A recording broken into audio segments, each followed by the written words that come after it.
Olá, eu sou Flávia Regina Grego, pedagoga e mestranda no Programa de Mestrado de Educação Profissional e Tecnológica do IFMS. Aqui vou apresentar o artigo Regime de Exercício Domiciliar, uma prática educativa com olhar para a afetividade no processo de ensino e aprendizagem, escrito em coautoria com o meu orientador, professor Dr. Cláudio Zara de Sanabria. Este artigo está dividido da seguinte forma: ele contém ali a sua introdução, partindo para uma apresentação do projeto de pesquisa que envolve a produção deste artigo, traz um diálogo entre a evasão e a retenção escolar e a prática educativa, também a importância da afetividade no processo de ensino-aprendizagem, partindo aí para as considerações finais que são apresentadas neste artigo. Dando início a essa apresentação, nos apoiamos em Mésaros, que afirma que a mudança do quadro social é determinante para uma substancial mudança educacional, pois ele aponta que o sistema educacional e o sistema social eles estão aí bem relacionados, de tal forma que os indivíduos formados por esse sistema educacional, ele não apresenta condições de fazer uma análise crítica e, portanto, não consegue ver outras possibilidades de gestão desse sistema ao qual está inserido.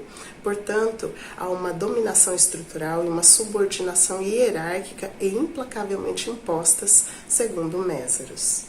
Com isso, apoiado em Ramos, fica evidente a importância do oferecimento de uma formação integrada, verdadeiramente humana, que objetive aí superar a formação que prepara única e exclusivamente para o trabalho. E essa formação, ela avilta do ser o conhecimento que está na sua gênese científica e tecnológica e na sua apropriação histórico-cultural. Então, esse oferecimento de uma educação omnilateral que proporciona uma formação integral mostra-se necessária. E para esse atendimento é instituída a Rede Federal de Educação Científica e Tecnológica pela Lei 11.892 de dezembro de 2008. E constituindo a rede federal, nós temos o Instituto Federal de Educação, Ciência e Tecnologia de Mato Grosso do Sul, que é implantado em 2007. E o locus onde está se dando a pesquisa e que também é resultado deste artigo é o campus Campo Grande, que integra o IFMS.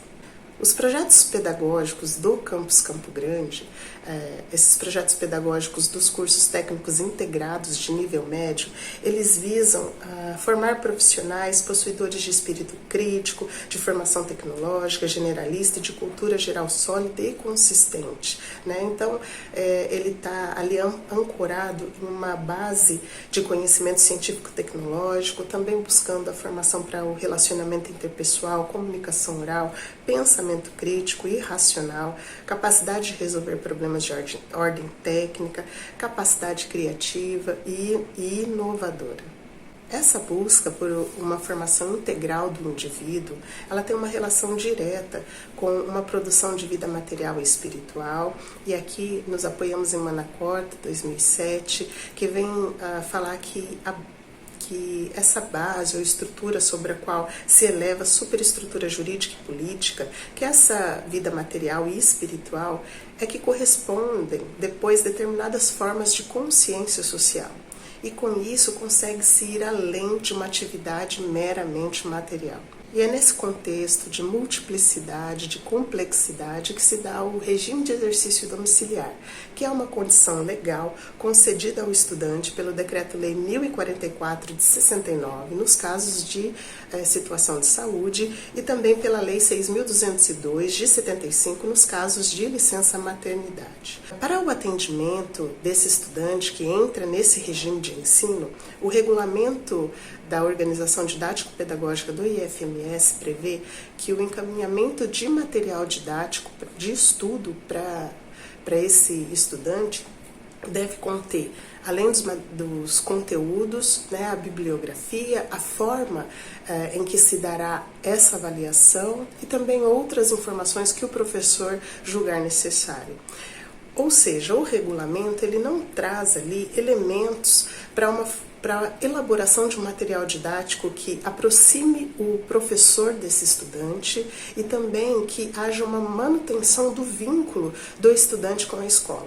Tendo em vista que nesse período de afastamento, esse material que o estudante vai receber é que vai ser responsável por essa manutenção do vínculo escola-estudante. O projeto de pesquisa que envolve a produção deste artigo é do Programa de Mestrado em Educação Profissional e Tecnológica e é intitulado Atendimento aos Estudantes em Regime de Exercício Domiciliar na Educação Profissional e Tecnológica, Concepções e Práticas de Professores a partir de um guia orientativo.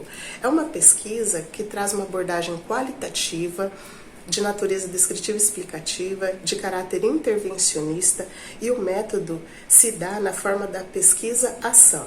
Os sujeitos envolvidos nessa pesquisa são estudantes que estiveram e estarão em regime de exercício domiciliar e também professores que atenderam ou atenderão os estudantes em regime de exercício domiciliar no decorrer dessa pesquisa.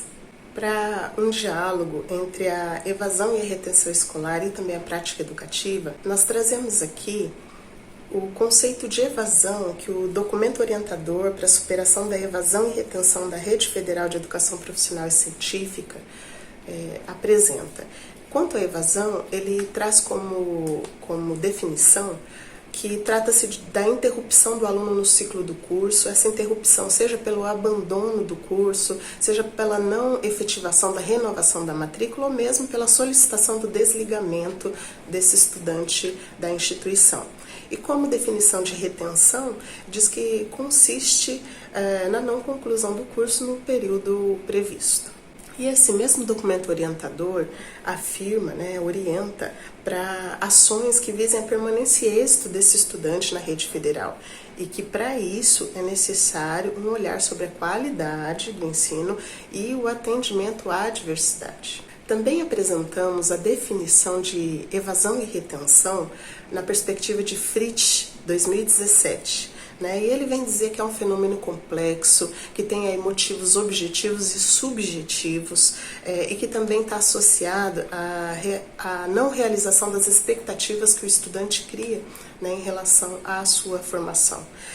Então essas causas elas precisam ser compreendidas, tanto no contexto socioeconômico, político e cultural, no sistema educacional e também nas instituições de ensino. E no que diz respeito à prática educativa, e aqui a gente se apoia em Zabala, 1998, é sempre necessário observar a realidade da aula, e a partir dessa percepção, dessa análise, é que se realiza o planejamento para a aplicação das atividades e também a avaliação desse processo educativo. E sempre levar em consideração as intenções educacionais mais ou menos explícitas nesse processo. O Regulamento da Organização Didático-Pedagógica do IFMS prevê que o material didático a ser encaminhado ao estudante em RD tem que dialogar diretamente com o que é trabalhado em sala de aula. Aqui a gente chama atenção para o fato de que o estudante não está em sala de aula. Então, apenas replicar o material didático oferecido no espaço escolar para aquele estudante que não está neste espaço é algo que não é adequado, uma vez que esse estudante ele está num contexto diferente.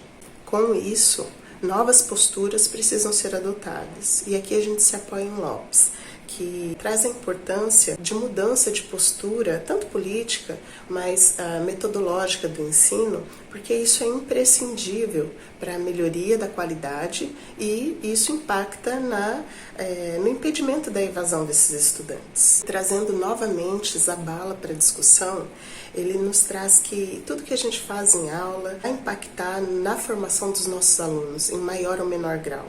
E por esse motivo, a gente precisa estar atento à diversidade, ter esse cuidado e essa atenção, pois os processos de aprendizagem eles são sempre singulares e pessoais.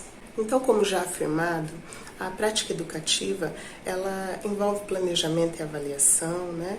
E no que diz respeito ao regime de exercício domiciliar, o atendimento desse estudante, ele precisa levar em consideração exatamente esses fatores que influenciam na evasão e retenção desse estudante.